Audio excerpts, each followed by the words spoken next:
Non, je vous en prie. Qui est votre indulgence? Pas du tout.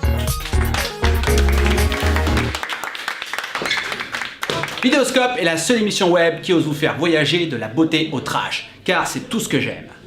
La culture tiède ne m'intéresse pas, côtoyer les extrêmes, c'est aussi cela être vivant. Si vous n'aimez pas être bousculé, je vous conseille d'aller voir ailleurs.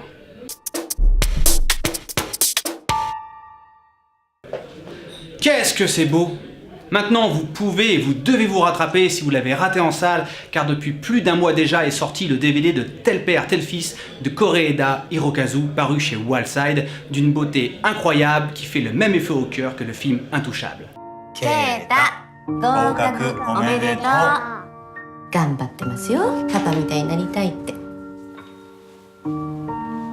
今日前橋の病院から電話があったの。話したいことがあるんだって。 C'est une histoire simple d'un couple de bourgeois dont le mari architecte est obsédé par la réussite professionnelle. Il élève fièrement avec sa femme son fils Keita qui entre dans sa 6e année. Mais voilà, une nouvelle va bouleverser leur vie lorsqu'ils vont apprendre que leur fils n'est pas vraiment le leur et qu'il a été échangé à la naissance avec l'enfant d'une famille de commerçants désargentés. 取り違えって。本当にケイタは私たちの子じゃないんでしょうか。 Cette histoire de vous rappeler cet énorme succès français des années 80 qu'est La vie est un long fleuve tranquille d'Étienne Châtillez. Eh ben oui, c'est la même histoire. Et alors, y a un problème? Ça vous plaît pas? Qu'est-ce qu'il y a? 100% ご両親は交換という選択肢を選びます。犬や猫ならともかく。 Fini la grosse caricature bien franchouillarde de notre patrimoine culturel bien gras. Le film Tel Père, Tel Fils prend son sujet très au sérieux et nous invite à réfléchir sur les liens du sang, car en tant que jeunes adultes, futurs parents, famille unie ou pas, de France et de Navarre, nous nous sommes un jour ou l'autre posé la question de l'enfant que nous aimons. L'aimons-nous parce qu'il est de notre sang ou parce qu'il fait partie de notre clan? L'enfant que nous avons élevé est-il moins important que l'enfant que nous avons fait naître? L'histoire que vous suivrez est vraiment inattendue, car elle vous emmène sur un chemin très ambigu, voire très malsain, qui va de toute façon vous obliger à prendre position. でもなんで気づかなかったんだろう。 とりあえず週末だけってことで始めてみますか。何セチは繋がってるわけですから、そのことが実感できれば。 Alors attention, je n'ai pas dit que c'était un drame japonais poignant où à la fin tout le monde se tire une balle dans la tête de désespoir. Non, non, non, non, non. Tel Père, Tel Fils est un film joyeux, heureux, un conte à la Frank Capra dans tout ce que le cinéma peut faire de mieux, et c'est vrai que dans ce domaine, le cinéma asiatique est touché par la grâce depuis 20 ans quand même. On est un peu à la ramasse en France, hein. Je dis ça parce qu'on est quand même le pays de Piala, Claude Sauté, Alain Resnais. Hein. 全部なかったことにして。二人ともこっちに譲ってくれませんか。金で子供買うんか。あ？ケイタがあなたほど優秀じゃないのが最初から信じられなかったんでしょ。ケイタ。 Tel Père, Tel Fils est un film qui fait du bien. C'est un film qui rend intelligent et il est à voir en famille. Il donne envie de faire des enfants, de les aimer comme il faut, de les élever comme on a envie. Et mine de rien, c'est un film qui traite de la difficulté de l'adoption de manière détournée. Et ça, c'est toujours intéressant d'avoir plusieurs avis. Bon alors, si avec tout ça, vous l'achetez pas en DVD ou louez en VOD, vous n'avez qu'à acheter Les Couples du Bois de Boulogne et m'emmerdez pas. それでも血のつながってない子供を。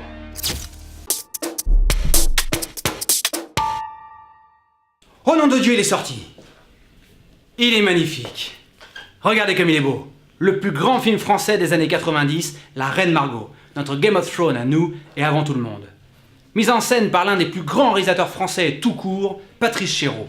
Peu de réals français savent me faire chialer d'émotion, Patrice Chéreau y arrive très bien. C'est un bonhomme qui me touche, un mec qui fait du cinéma avec de la chair, avec des corps qui bougent dans le cadre, des acteurs qui vous emportent parce qu'ils sont possédés par leur rôle, bref. Là, on respecte un silence religieux et on admire le travail.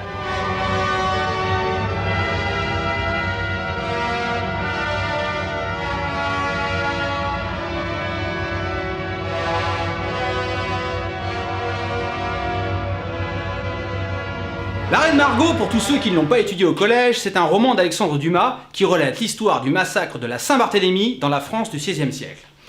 Alors que la guerre fait rage entre les catholiques et les protestants dans tout le pays, la reine Catherine de Médicis décide de marier de force sa fille Margot avec Henri de Navarre, le protestant, afin d'apaiser les tensions. Mais telle une Cersei au royaume des Sept Couronnes, Catherine de Médicis fomente un complot terrifiant qui verra le massacre de plus de 2000 protestants désarmés invités à l'événement.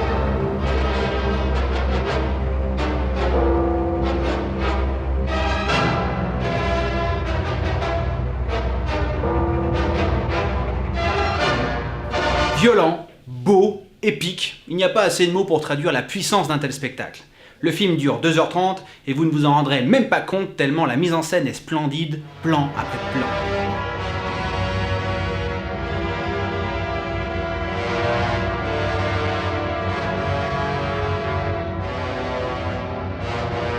Et puis la Reine Margot, c'est un casting de fou. Isabelle Adjani, Daniel Auteuil, Pascal Grégory, Asia Argento, Jean-Hugues Anglade, Vincent Pérez, Dominique Blanc et même le jeune Thomas Kretschmann qui explosera des années plus tard dans le rôle du nazi mélomane du pianiste de Roman Polanski. Alors délivre-nous. Laisse-moi l'emmener en Navarre. Margot en Navarre. Mais elle pourrait pas vivre, elle mourrait d'ennui. Mais je lui apprendrai. Je lui apprendrai. Tu lui apprendrais quoi? En Navarre, faut savoir aimer la vie. Faut savoir crier par pur plaisir de vivre, j'y apprendrai. Faut aimer nager dans les torrents, faut aimer cuire le pain sur la pierre, boire le vin, manger de l'ail. Faut savoir aimer la vie. Il n'y a rien d'autre à faire en Navarre. Ce film est un opéra d'un lyrisme ébouriffant. On égorge, on empoisonne, ça se fracasse le crâne dans tous les sens. Il y a des costumes superbes de toutes les couleurs, des pièces dérobées, il y a du sang, des larmes et beaucoup, beaucoup, beaucoup de passion. Je voulais t'oublier. Mais tu m'as été ramené cette nuit terrible. C'est Dieu qui m'a ramené à toi. Au milieu du massacre, j'ai ouvert les yeux. Et tu étais là. Alors comme le dirait mon ami Philippe Rouillet, alors l'objet est absolument magnifique, il n'y a pas un mais deux disques dans ce coffret en forme de petit livre d'art, un disque pour le film, un deuxième pour la tonne de suppléments indispensables à la découverte de l'œuvre. Déjà la copie est restaurée en 4K, c'est-à-dire en extrême haute définition, c'est-à-dire que vous verrez le film encore mieux que lorsqu'il est sorti au cinéma à l'époque, c'est absolument magnifique, c'est une vraie renaissance. Et puis c'est bonus, mes aïeux, là Pathé il rigole plus, hein, un documentaire de 52 minutes tiré de la collection Un film et son époque, qui nous raconte toutes les étapes de l'existence de ce grand film, alors le contexte politique dans lequel il a été écrit et tourné, les liens avec la montée du fanatisme religieux de l'époque, la vision tragédienne d'Alexandre Dumas sur la famille diabolique de Catherine de Médicis, et ses trois fils indispensables donc. Vous trouverez également un comparatif film storyboard très instructif, ainsi qu'un module sur les essais des costumes, n'est-ce pas?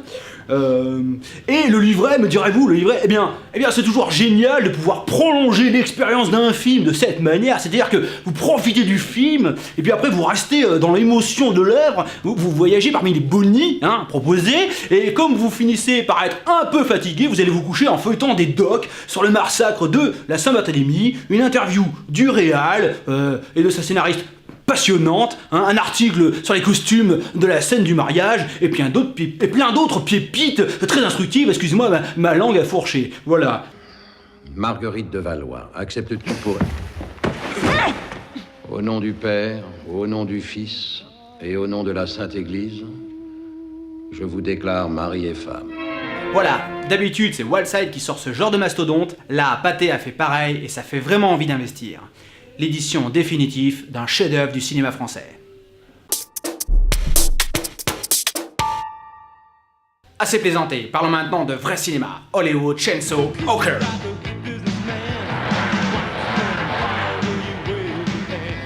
Crocofilm est un nouvel éditeur complètement allumé qui s'est mis en tête de ressortir toutes les petites péloches rigolotes, déviantes ou bizarres du cinéma d'exploitation des années 80. Souvenir d'une époque où les films d'horreur, de science-fiction et d'humour débile n'étaient pas encore appréciés des grands studios. On pouvait trouver alors dans les vidéoclubs du cul, du gore et de l'étrange à chaque coin de rayonnage. Il y avait du bon et du moins bon, mais on trouvait surtout des films qui ne respectaient aucune règle parce que les réalisateurs n'étaient contrôlés par personne. Et ce phénomène envahissait alors la planète entière. Des films comme ça, il en arrivait de partout. Well, Hermie, it looks like your calendar idea was ahead of its time.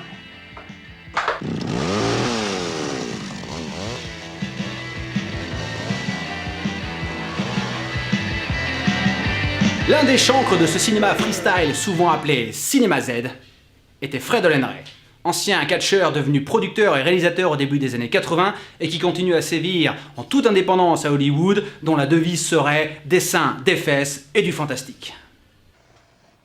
What are we supposed to do? All right. Let's get to it. No, but don't we get to first? Nah, it's almost time for Letterman. On en a vu beaucoup des films débiles faits avec 3 francs 6 sous depuis 30 ans, mais Hollywood Chainsaw Hookers n'a jamais eu la chance de franchir l'Atlantique depuis sa sortie en 88. C'est à ce moment-là qu'arrivent les éditeurs. Des cavaliers qui surgissent du fond de la nuit, qui courent vers les droits d'acquisition au galop. Leur nom, ils le citent d'un logo sur la jaquette, d'un C qui veut dire croco. Croco!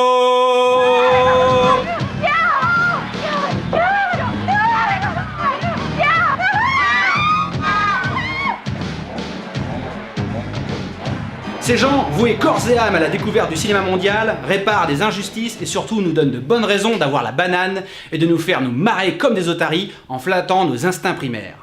Jack, Yeah? I'm scared. Listen, kid. There's no time to start thinking about some 3-foot-long chainsaw slicing up your midsection. Besides, I got a gun right here and they don't even know we're here. Hollywood Chainsaw Hookers nous raconte l'histoire d'une bande de prostituées très sexy sous l'emprise d'un gourou démoniaque qui s'amuse à découper leurs clients à la tronçonneuse. Le scénario est très approximatif, je ne vous le cache pas, mais le délire est total. Une bataille homérique entre filles à coups de tronçonneuse et des prostituées qui ont des orgasmes avec leur outil. On nage dans une autre dimension. Oh, take me to heaven.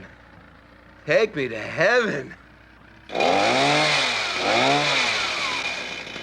Your request is my demand. Oh, no.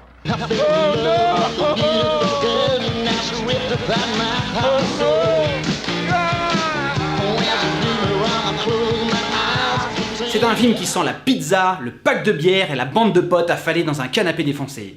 Il y en a plus des films comme ça. Je veux dire, des films aussi cons. Il y en a plus.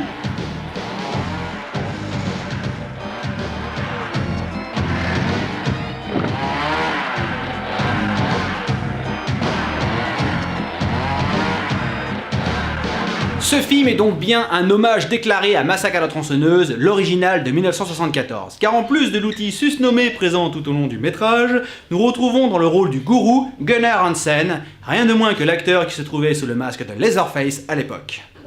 See, you've stumbled on us at a very bad time, Jack.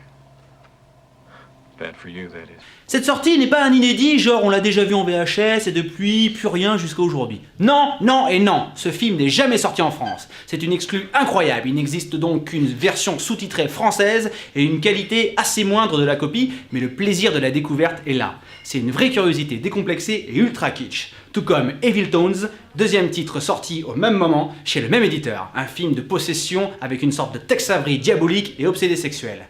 Je vous avais promis qu'on irait loin, ça y est, on est arrivé. All the skin on her mouth was cut, and it looked like she was laughing, but she really wasn't. Shut up, will you? Don't you want to hear the worst part? No! God, the kid talked like a frosted flake. But she had the nicest set of knockers that I'd seen in a long time. Bon, je pense qu'il va y avoir une session filles-garçons cette semaine. J'ai l'impression que vous n'allez pas tous avoir envie de regarder la même chose, je me trompe? Ah oui, mais moi je n'ai qu'un seul écran. Hein? On fait comment? Choisis quoi? Dans quel ordre? Vous battez pas, non, vous battez pas.